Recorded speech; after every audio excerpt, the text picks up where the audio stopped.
మనమైతే ఇప్పుడు best dynamic island అనేది మన ఆండ్రాయిడ్లో ఎలా క్రియేట్ చేసుకోవాలో చూపించబోతున్నాం అనమాట. ప్లే స్టోర్ ఓపెన్ చేసి దానిలో డైనమిక్ ఐలాండ్స్ అని మనం క్లిక్ చేస్తే ఇక్కడ థర్డ్ ప్లేస్లో డైనమిక్ బార్ ప్రో అనేసి ఒకటి ఉంటుంది. అది మన పేయబుల్ అనమాట. మనం పే చేసుకోవాలి, అమౌంట్ పే చేసుకొని డౌన్లోడ్ చేసి ప్లే స్టోర్ నుంచి డౌన్లోడ్ అయిన తర్వాత యాప్ ఓపెన్ చేసుకుంటే ఇంటర్ఫేస్ అనేది ఇలా వస్తుంది.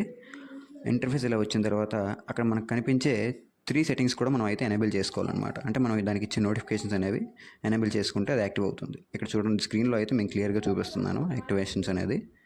ఇక్కడ మనకు వచ్చిన తర్వాత థర్డ్ సెట్టింగ్లో మనకు కొంచెం డిఫికల్ట్గా ఉంటుంది. సెట్టింగ్స్ ఒక్కొక్క సిస్టమ్కి ఒక్కొక్క టైప్లో ఉంటుంది అనమాట సెట్టింగ్.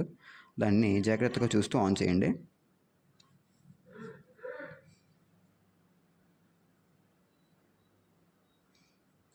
ఓకే, ఆన్ అయిపోయింది కదా. ఇప్పుడు ఆన్ అయిన తర్వాత బ్యాక్ వచ్చి స్టార్ట్ చేస్తే మనకి స్క్రీన్ మీద డైనమిక్ ఐలాండ్ అనేది స్టార్ట్ అవుతుంది. చూసారా, స్క్రీన్ మీద మనకి డైనమిక్ ఐలాండ్ అనేది స్టార్ట్ అయింది.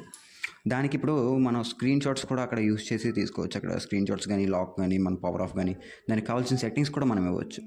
మళ్ళీ ఇప్పుడు ఒకసారి చూసారు కదా, నేను స్క్రీన్ షాట్ అనేది ఒకసారి తీసి చూసాను. ఆ స్క్రీన్ షాట్ కూడా యాక్టివేట్ అయ్యింది.